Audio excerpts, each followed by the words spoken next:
Everyone knows about World War II, or so we think we know.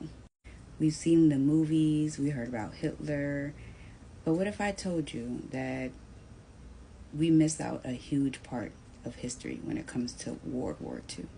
What if I told you that World War II wasn't just one war, but it was a collection of wars that actually still affect people like me today?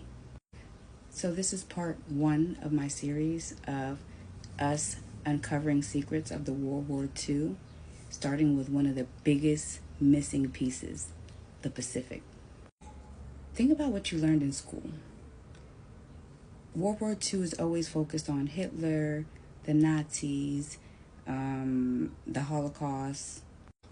All while that's a big part of history, there was actually another war happening at the same time right across the ocean in the Pacific. We're going to talk about the Pacific Theater. That consisted of Japan expanding its empire and America fighting island to island, all while indigenous people were caught up in the crossfire. But we never talk about it. The Pacific wasn't just empty battlegrounds for people to have war. They were actually nations of people on their indigenous lands. Places like the Marshall Islands, the Philippines, Guam, for example. These aren't just strategic locations, they were homes to thousands of nations. They were never asked if they wanted to be part of the war. And even long after the war, these lands were never given back.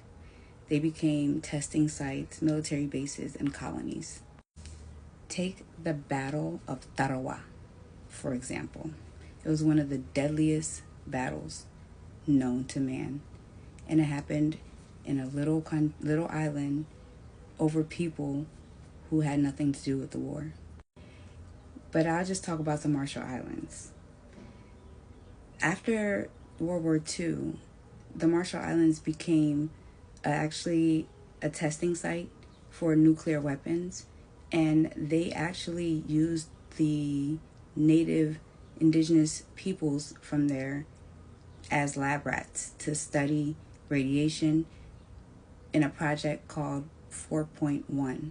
It was actually designed for mice initially, but I guess they figured while they were over there, why not? And that's what we're going to talk about as we get closer to the anniversary of the bomb Castle Bravo on March 1st that was dropped on my